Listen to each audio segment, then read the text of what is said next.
지난번 오인오색 말씀 사경회 때 오셨던 정창균 교수님께서 해마다 인도하시는 설교자 하우스라는 세미나가 있는데요. 그 세미나가 끝날 무렵에 질의응답 시간이 있었는데요. 거기에 참여했던 여 전사님이 그 총장님께 이런 질문을 드렸어요. 제가 늘 설교를 하면 늘 부족하고 늘 죽을 쓰는 것 같아서 좀 어떻게 하면 좋겠냐고 이렇게 심각하게 질문을 드렸어요. 근데 그 질문을 들었던 총장님께서 뭐라고 말씀하셨냐면, 전사님 계속해서 죽을 쓰십시오 라고 얘기를 한 거예요. 거기 있는 사람들이 다들 당황을 했었죠. 근데 총장님이 그 이유를 얘기를 하시는데 뭐라고 말씀하시냐면, 오늘날 많은 성도님들이 우리나라 유명한 목사님들의 설교를 너무 많이 들어서 지금 소화불량 가운데 있기 때문에 전우사님까지 설교를 잘하면 성도들이 체합니다. 그러니까 전사님만이라도 죽을 써서 좀 성도들을 편하게 해주라고. 그 말을 듣는 순간 거기 계신 우리 많은 교수님들과 목사님들이 공감을 하면서 박수를 쳤던 기억이 있습니다. 그 총장님의 말씀은 설교를 못하라는 게 아니죠. 그 청중의 영적인 상황을 잘 이해하고 청중 친화적인 설교를 하라는 뜻으로 저는 해석을 했습니다. 저 개인적으로 지난 5인 5생 말씀 사경을 통해서 또 쉼도 좀 갖고 또 개인적으로 은혜를 받았는데, 특별히 저는 이제 9월을 시작하면서 그동안 받았던 말씀을 되새김질하면서 이제 우리 성도님들에게 집밥을 준비하는 심정으로 말씀을 준비했는데, 소망하는 것은 하나님께서 이 시간도 말씀을 통해서 또 우리 가운데 은혜를 주시기를 간절히 축복합니다. 네, 여러분 알다시피 이제 오늘부터 바싹머리 위드 시편이 시작되는데요. 그래서 우리가 지금 시편에 대해서 간단히 좀 말씀을 드리려고 해요. 우리는 그동안의 시편은 그냥 여러 시들의 모음집이라고 많은 생각을 했었는데요. 그러나 여러분들 시편은요, 하나님의 언약, 다시 말해서 말씀의 중요성을 시적으로 표현한 내용이라는 것을 여러분들이 먼저 기억을 하시면 좋겠습니다. 그런 의미에서 오늘 살펴볼 시편 1편과 다음 주에 살펴볼 시편 2편은요, 이 시편 전체의 그 서론으로서 마치 그 놀이공원의 출입구 같은 역할을 해요. 여러분들 놀이공원 가서 출입구 서봤던 경우 있죠. 우리가 매표소에서 표를 끊고 이제 들어가기 위해서 입장을 위해서 기다리면서 큰 지도를 보지 않습니까? 그러면 여기 가면 이걸 탈 수 있고 그다음에 즐겁게 놀 수 있겠구나라고 줄을 기다리면서 우리는 흥분을 갖게 됩니다. 이와 마찬가지로 이 시편 1편은요, 이 시편 1 전체가 보여지는 그림을 보여주면서 이 시편이 무엇을 강조하는지 모범적인 답안을 제시하고 있습니다. 이런 차원에서 그러면 시편 1편은 한마디로 말해서 뭘 얘기하냐면, 과연 행복한 삶의 길은, 바로 행복한 가정의 모습은 어떤 것인가를 우리에게 교훈하고 있습니다. 그렇다면 여러분들 시편 1편에서 말하는 행복한 삶의 길, 행복한 가정의 모습은 어떤 모습일까요? 그것은 바로 우리가 복 있는 삶과 악인의 삶을 분별하는 것입니다. 한번 중요하기 때문에 따라하시면 좋겠습니다. 복 있는 삶과 악인의 삶을 분별하는 것입니다. 여러분 지금 말한 단어 중에서 뭐가 중요할까요? 분별이라는 단어겠죠. 그런 차원에서 오늘 1편 1절은 이렇게 말합니다. 복 있는 사람은 악인들의 꾀를 따르지 아니하며 죄인들에게 서지 아니하며 오만한 자들의 자리에 앉지 아니하고 라고 말하면서, 시인은 분별력 있는 삶을 가지고 악인의 생각을 따르지 아니하고, 그리고 죄인들의 길에 들어서지 아니하고 오만한 자들과 함께 앉지 않는 거라고 얘기합니다. 여기서 우리를 유혹하는 죄의 특성을 볼 수가 있는데요, 죄는 먼저 우리의 생각부터 시작합니다. 그래서 그 생각을 따르게 하고요, 그 다음에 작은 행동을 하게 하고, 그 다음에 그 행동들이 지속되다가 결국은 죄라는 수렁텅에 머물게 하는 것을 볼 수가 있어요. 근데 여러분, 죄라는 것은요 굉장히 매력적이라는 거예요. 우리로 하여금 내가 그 행동을 하면 굉장히 쾌락을 느낄 수 있을 것 같고, 내가 그것을 하게 되면 큰 성공을 할 수 있을 것 같은 유혹이 있다는 거예요. 여러분, 죄라는 것은 결코 무서운 건 아니에요. 왜? 우리가 눈으로 볼 때는 굉장히 그것을 봤을 때, 하와가 그 하나님이 먹지 말라는 선악과를 봤을 때 보암직하고 먹음직한 것처럼 그것을 내가 손대면, 그것을 먹으면 내게 행복이 있는 것처럼 그렇게 유혹으로 찾아오는 게 죄의 특성이라는 것입니다. 여러분, 죄가 만약에 무섭다고, 만약에 혐오스럽다면 사람들이 죄를 안 짓겠죠. 그렇기 때문에 죄는 굉장히 매력적이라는 것이에요. 자, 그렇기 때문에 오늘 5절은 이렇게 말합니다. 그러므로 악인들은 판을 견디지 못하고 몇 하며 죄인들이 의인들의 모임에 들지 못하리라고 말하고 있어요. 오늘 시인은요, 비록 죄가 굉장히 화려하고 행복해 보이지만 결론을 생각해라. 그래서 그러므라는 결론이에요. 자, 그러면서 뭐냐면 악인들은 심판을 견디지 못하고 의인들의 모임에 들어오지 못할 것이다 라고 얘기합니다. 계속해서 시인은요, 3절과 4절에서 복된 삶과 악인의 삶을 비교하기 위해서 시냇가에 심은 나무와 바람에 흩어져 날려가는 쭉정이를 대조하면서 우리에게 좋은 가르침을 주고 있는데요. 여러분, 나무라는 이미지를 생각해 보세요. 여러분, 나무는 어떻습니까? 안정감이 있죠. 그리고 푸르름이 있고 생명의 열매가 있는 게 나무의 특징입니다. 이에 반해서 겨는 어떻습니까? 불완전하죠. 바람에 따라 바람이 불면 흩어져요. 먼지처럼 사라지고 맙니다. 무엇보다 생명과 열매가 없는 것이 겨의 특징이라고 말하고 있습니다. 여러분은 어떻습니까? 과연 여러분의 삶은 요즘 안정감과 생명의 역사가 나타나고 있습니까? 혹 반대로 내 삶은 안정되지 못하고 자꾸 어떤 바람 때문에 내가 흔들리거나 열매 없이 그냥 왔다 갔다 하지는 않은지요? 특별히 우리가 이 죄의 특성을 잘 이해해야 될 이유는 뭐냐면, 죄라는 것이 우리를 굉장히 불안전하게 만들고 있다는 것이에요. 그 사단은요, 계속 우리로 하여금 죄 가운데 있게 함으로 인해서 우리의 심정이 안정되지 못하도록 하고 계속해서 우리로 하여금 방황 가운데 있게 하는 게 사단이 뒤에서 주는 죄의 특성인 것을 볼 수가 있어요. 특별히 우리는 과거에 비해서 오늘날 세대가 경계할 죄의 유혹이 훨씬 많아진 것 같아요. 예전보다 좀 살기는 좋아졌어요. 편해졌어요. 근데 그만큼 우리를 유혹하는 죄는 더 많아진 것을 볼 수가 있습니다. 특별히 여러분들 미디어와 이 스마트폰 사용에 대해서 우리는 많은 분별이 필요한 것을 알 수 있습니다. 요즘 우리가 뉴스를 볼 때마다 참 뉴스 보기가 무섭지요. 묻지마 범죄가 급증하여서 우리를 좀 불안케 하는 게 사실입니다. 저도 지난주 좀 일이 있어서 서울 오랜만에 지하철을 타고 움직이면서도 불현도 저도 혹시 지하철에서 이상한 사람이 행동을 하면 어떻게 행동을 할까? 저도 모르게 그 생각이 들더라고요. 그래서 요즘 우리 사회에서 흔히 말하는 은둔형 외톨이라고 말하는데, 이런 사람들 가운데는 게임 중독 가운데 계속해서 있으면서 현실과 가상세계를 분별하지 못하고, 저도 이번에 처음 알았는데 1인칭 전투 게임이라는 게 있더라고요. 그래서 그런 1인칭 전투 게임을 계속해서 하면서 그 게임에서 했던 것을 그대로 현실 속에서 모방하여서 답습하여서 사고를 일으키고 있다고 합니다. 그래서 경기대 범죄 심리학과 교수인 이수정 교수는요, 오늘날 요즘 우리 사회 가운데 일어나는 이런 묻지마 사건이 꼭 게임 중독 때문이라고 말할 수는 없지만 분명히 한 요인은 될 수 있다라고 이수정 교수도 얘기하는 것을 볼 수가 있습니다.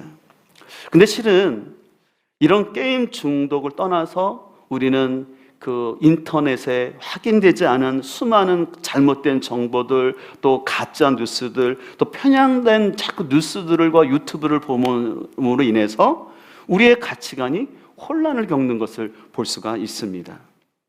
그런 차원에서 제가 지난 주보에 한번 소개했었는데요. 7월 26일 날 영국의 일간지인 가디언에 따르면요, 유네스코라는 국제기구에서 교실 내의 혼란과 학습 부진, 사이버 괴롭힘을 방지하기 위해서 교내에서 스마트폰 사용을 금지해야 된다고 공고를 냈습니다. 왜 이렇게 했냐면, 유네스코에서 조사한 결과에 따르면 오히려 과도한 스마트폰 사용 때문에 학생들의 그 학습 효과가 줄어들고, 또 스마트폰 화면에 많이 노출될수록 그 아이들의 정서적으로 불안정한 모습을 많이 보여주고 있기 때문에 진정으로 아이들의 학습을 원한다면 학교 안에서 스마트폰 사용을 금지하라고 공고를 했어요. 여러분, 이것은 제가 예전에도 말씀드렸죠.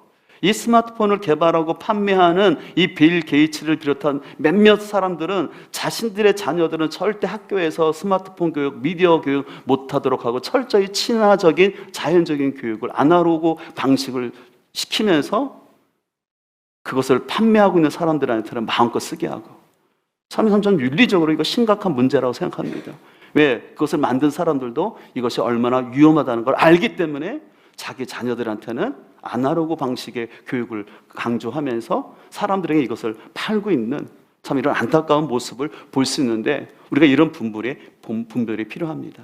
근데 여러분, 이 청소년들만의 이 게임 문제가 아니라 성인들 가운데도 많은 사람들이 이런 게임과 스마트폰 과의존 현상인 것을 알 수가 있습니다.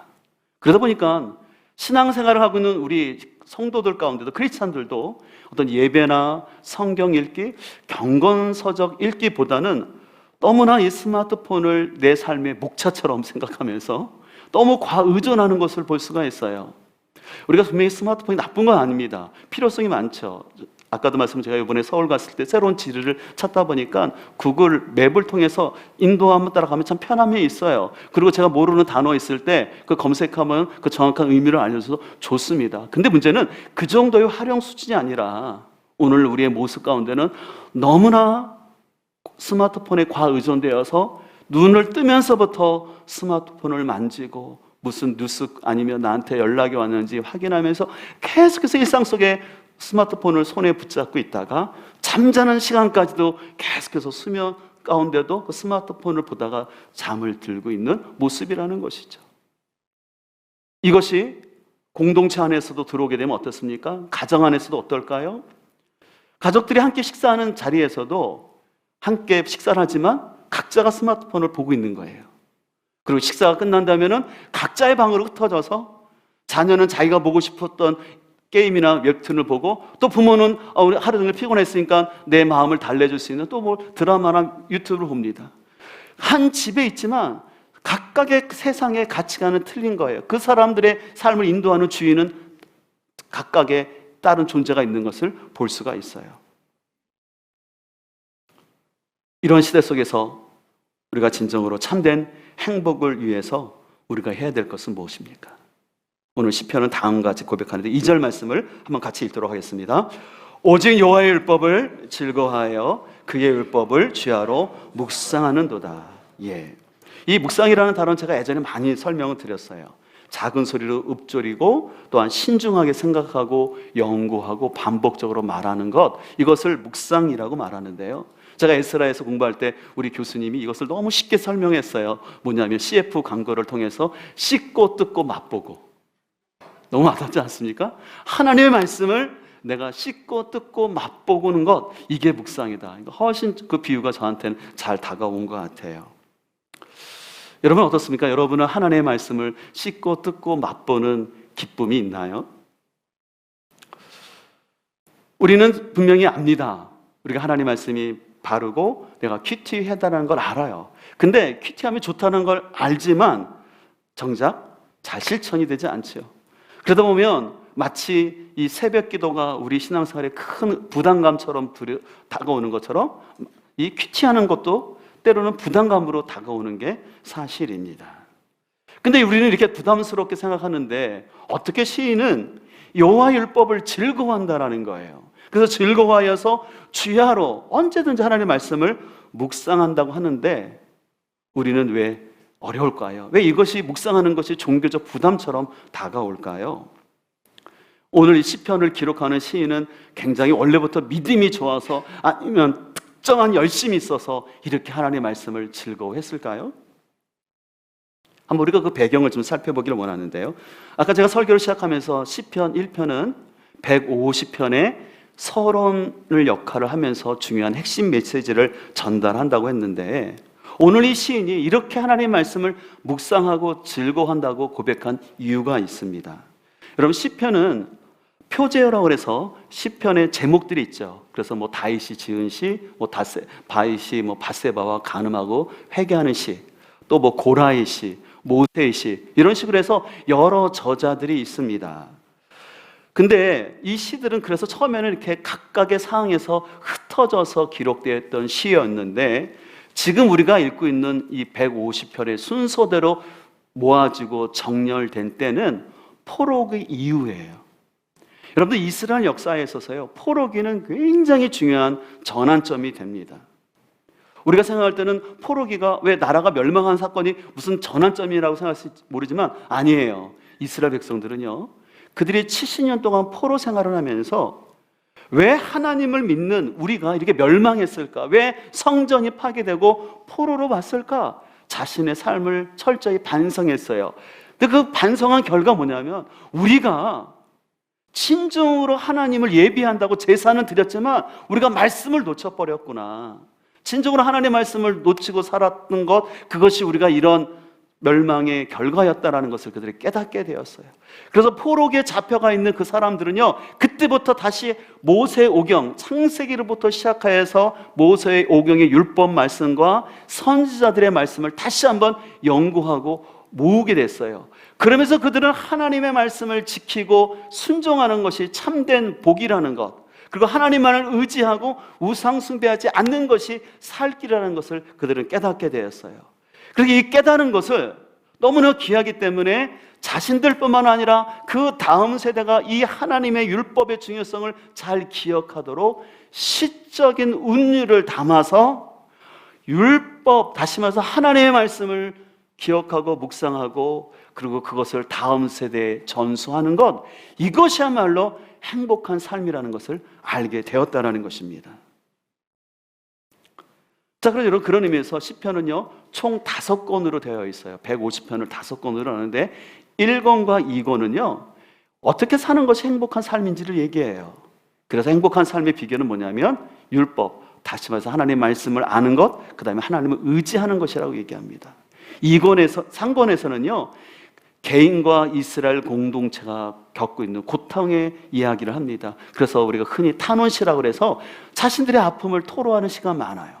그 다음에 4권에서는 이 상권의 위기 가운데 있는 그 위기를 해결하는 길은 하나님의 다스리심을 기억하는 거다. 다시 말해서 하나님의 통치하심을 기억하는 거다. 여호와 하나님이 왕이시다.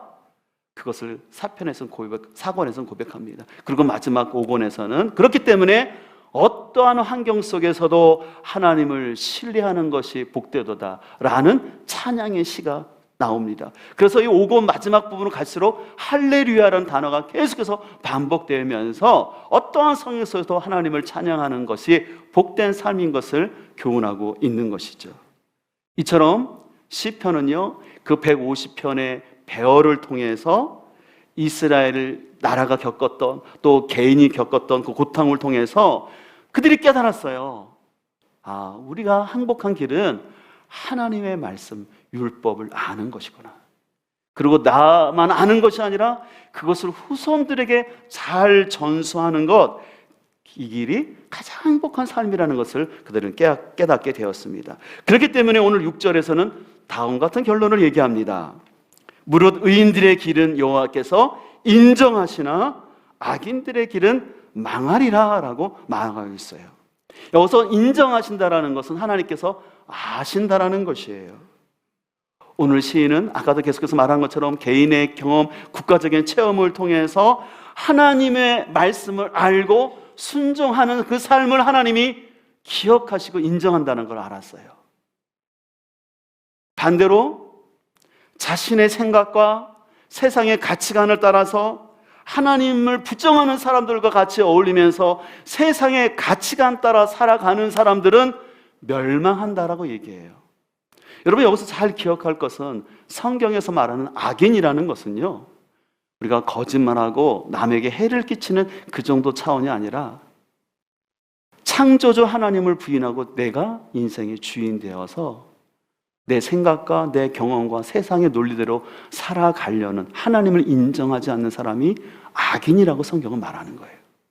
이에 반해서 의인은 어떤 사람이냐면 도덕적으로 순결하고 완벽한 사람이 아니라 늘 자신의 연약함을 알기 때문에 하나님을 신뢰하고 하나님을 붙드는 삶, 그런 삶을 의인이라고 말하고 하나님이 그런 삶을 인정한다고 말씀하는 것입니다.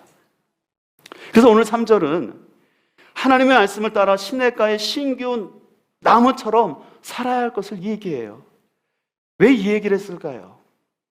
현실은 광야와 같고 계속해서 가뭄이 있는 삶이기 때문에 가뭄과 그 광야를 극복하기 위해서는 시냇가에 심은 나무가 그 환경과 상관없이 열매를 맺는 것처럼 우리의 삶이 하나님의 말씀에 뿌리를 내려야 될 것을 권면하는 것이에요. 나무를 좀 또 채소를 키워보신 분은 알겠지만 여러분들 나무가 이식되어서 뿌리를 내리는 게 쉬운 게 아니라는 걸 아실 거예요. 우리가 세종시에 사시면서 경험했을 텐데 우리 세종시가 처음 개발 때 가로수에 나무들을 많이 심었어요. 근데 얼마 가지 않아서 죽었지요. 그러니까 또 다른 거 뽑아놓고 또 다른 나무를 심었어요. 그리고 이번에는 잘 키우기 위해서 또 물 주머니를 달아놓고 그것을 관리했어요. 근데 제가 봤는데 그것도 또 죽더라고요. 또 세 번째 다시 다른 나무를 심어서 지극정성으로 사수차들이 다니면서 물을 주면서 지금 보시는 것처럼 세종시의 나무들이 잘 자라고 있는데요. 제가 예전에 말씀드린 것처럼 아주 저명한 식물학자가 얘기했는데 아무리 좋은 나무라도 3번 이상 움직이면은 결코 살아갈 수 없다라는 것을 제가 들었을 때 이것이 우리의 영적인 삶에도 적용되는구나라는 걸 묻게 돼요. 우리가 하나님 안에서 믿음의 뿌리를 내리고 자라가는 것이 결코 쉬운 일은 아니라는 것이에요. 내 인생의 가뭄과 강야와 같은 시간들이 뜨거운 태양빛이 우리가 생각하지 않을 때 비춰오고 비바람이 불 수밖에 없는 게 우리 현실이라는 거예요. 근데 그 현실을 이길 수 있는 길은 뭐냐면 시냇가에 신기운 나무가 뿌리를 내려서 계속해서 영양분을 흡수해서 자라가는 것처럼 계속해서 우리가 하나님 말씀에 뿌리를 내려야지만 그 삶이 아름다운 삶일 것을 얘기하고 있는 것입니다. 그래서 이 3절에 모든 일이 다 형통하다라는 것은 만사 형통하고 예수님 믿기 때문에 아무 시련이 없다라는 것이 아니라 어떠한 환경 속에서도 생명을 유지할 수 있는 말씀의 뿌리가 깊다라는 것입니다. 너무 중요한 거니까 한번 따라했으면 좋겠습니다. 어떤 환경 속에서도 생명을 유지할 수 있는 말씀의 뿌리가 깊은 것입니다. 그게 뭐라고요? 그게 형통한 삶이라는 거예요. 여러분 잘 기억하십시오. 우리 사가족들도 많은데요. 여러분들 예수님 믿는다고 병이 안 걸리는 게 아니에요. 예수님 믿는다고 내가 늘 하는 일이 잘 되는 거 아닙니다. 오히려 여러분들 좀 죄송한 말이지만 예수님 믿기 때문에 내가 더 손해보기도 하고 오히려 예수님 때문에 내가 사람으로부터 무시를 당할 수도 있어요. 그러나 그럼에도 불구하고 우리가 왜 신앙생활을 하냐면 그 안에 진리가 있고 생명이 있기 때문에 그런 거예요. 그래서 그 생명과 진리를 맛본 사람은요 인생의 비바람과 어려움이 올지라도 그것을 이겨낼 수 있는 힘이 생기는데 그 힘은 우리에게서 나오는 게 아니라 말씀에서 나오는 줄 믿습니다. 그래서 내 삶의 초점을 시냇가에 심은 나무처럼 자꾸 하나님 말씀에 초점을 두는 것이죠. 그것을 하기 위해서 우리가 큐티를 하는 것이지 큐티를 했기 때문에 내가 종교적인 사람이 되는 게 아니에요. 내가 말씀으로 살아갈 힘을 얻기 위해서 이 광야를 이길 수 있는 길은 하나님의 말씀밖에 없기 때문에 내가 말씀을 묵상하는 중에 내 흔들리는 마음, 흔들리는 가정, 이 흔들리는 나라를 붙잡을 수 있는 소망에 하나님께 있다는 것을 하나님께서는 때때로 시간마다 은혜 주실 줄 믿습니다.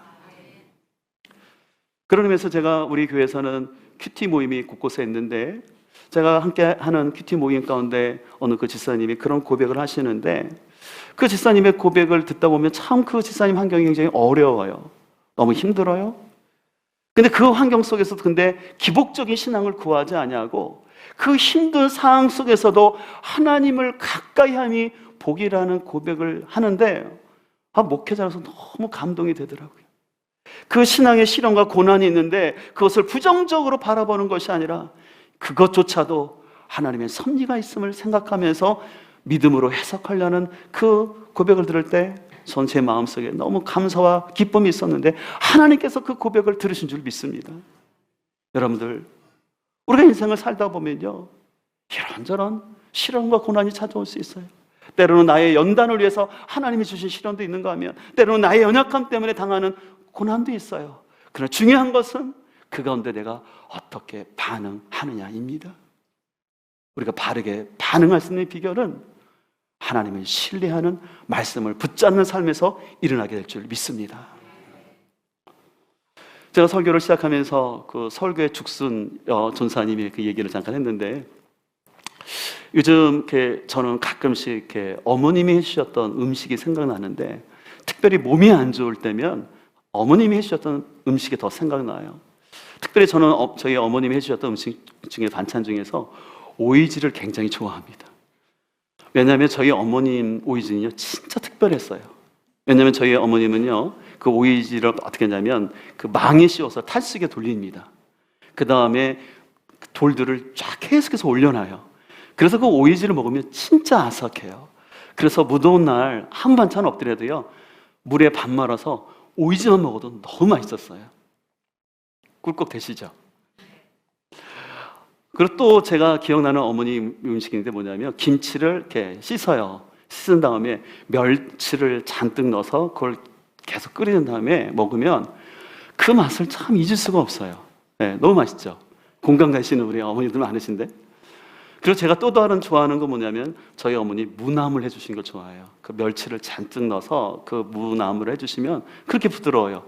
제가 참 우리 교회 부임해서 얼마 안 됐을 때 우리 강병순 권사님이 신방 갔는데 저희 어머니랑 거의 똑같은 맛을 내더라고요. 제가 감탄을 했어요. 제가 왜 음식 얘기를 하냐면 저는 그 음식, 저희 어머님이 해주셨던 음식이 그 어떤 화려함을 떠나서 거기에 어머니의 사랑과 정성이 있다는 걸 알아요. 그래서 저도 모르게 제가 몸이 아파지면은 그 어머님이 해주셨던 그 사랑과 정성을 기억하면서 그 어머님이 해주셨던 오이지를 먹고 싶고 무나물이 먹고 싶은 거예요. 지금 어머님이 이제 약간 치매 증상이 있으셔서 음식을 못 하시고 아버님이 이제 옆에서 케어를 해주시는데, 그러나 어머님 음식을 못 하신다 하더라도 제 마음속에 담겨져 있는 그 어머니의 사랑은 그대로 있는 거예요. 비록 그 음식을 먹지 못한다 할지라도 그 어렸을 때 먹었던 그 음식을 생각하면 마음에 기쁨이 있는 거예요.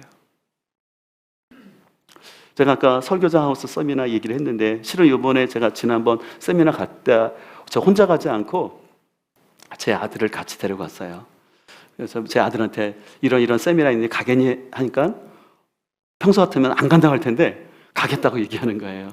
왜냐하면 지금 대전에서 사역하면서 그 교회에서 사랑을 많이 받으면서 열심히 사역하고 있는데, 이제 거기는 특성이, 거기는 이제 담임 목사님이 주일 설교를 가지고 모든 교회 학교 설교를 하는데, 담임 목사님이 설교 원고를 금요일 날 본문을 주신대요. 그러니까 하루 전날 이렇게 본문이 나오니까 하루 전날 이 말씀을 준비하기가 보니 격한 거예요. 벅찬 거예요. 그러니까 더 말씀에 대한 관심이 있었던 거죠. 자, 그래서 제가 비싼 비용이지만 제가 대주고 같이 세미나를 참석했어요. 참석하면서 너무나 좋았어요. 특별히 저희 의미가 있었던 것은 제가 자주 말씀드리지만 제 설교의 멘토가 정창균 총장님이거든요. 근데 제가 배웠던 총장님을 통해서 또 저희 아들이 배우니까 너무 기쁘더라고요. 그래도 총장님이 저희 아버지와 아들이 같이 세미나에 참석했다고 이렇게 광고를 해주시는데 참 기쁨이 있었어요. 저는 그런 생각을 해봅니다. 제가 저희 자녀들에게 뭘 유산을 줄 수 있을까? 제가 남겨줘야 할 유산은 저는 말씀이라고 생각합니다. 그래서 그들이 말씀을 읽는 것을 배우고 더 나아가서 말씀을 해석하는 것을 배우고 그래서 바로 전달할 수 있는 것을 잘 배웠으면 좋겠다는 생각이 드는 게 저희 소망이죠. 여러분, 그런 의미에서 오늘부터 우리 교회에서 밥상머리 위도 시편을 하는데요, 여러분 결코 이것을 교회 행사라고 생각하지 않으셨으면 좋겠어요. 우리가 이것을 왜 합니까? 이것을 왜 유치부터 중고등부 청년 온 교회가 같이 합니까? 그것은 말씀이 우리의 소망이기 때문에 그래요. 어려서부터 말씀을 먹어야 되는데 쉽지 않기 때문에 부모님들이 솔선해서 같이 음식을 만들고 같이 세팅하면서 시편을 한번 필사하면서 너는 무엇을 느꼈니? 이런 거 어렵지 않았니? 그 서로 대화하면서 그 부모님이 그 짧은 시간이지만 그때 먹여준 그 음식이 그들의 영혼에 잊을 수 없는 생명이 될 줄 믿습니다. 그래서 제가 아플 때 어머니의 음식이 생각나는 것처럼 여러분에게 자녀들에게 심겨졌던 그 말씀이 그들의 인생의 위기를 닥쳤을 때 그 위기를 극복할 수 있는 생명의 양식이 될 줄 믿습니다. 사랑하는 성도 여러분, 여러분들이 여러분의 자녀에게 좋은 학원이나 좋은 환경을 제공하지 못할지라도 여러분 그것 때문에 안타까워하지 마시고요. 우리에게는 말씀이라는 귀한 생명이 있으니 이것을 잘 먹여주며 바로 우리 자녀들은 세상의 가뭄과 풍파를 이겨낼 수 있는 은혜가 우리 자녀들 가운데 있게 될 줄 소망합니다. 오늘부터 시작되는 밥상머리 위드 시편을 통해서 우리 사랑하는 성도들의 식탁이 풍성해지고 무엇보다 영적인 귀한 은혜가 가득할 수 있기를 주님의 이름으로 축복합니다.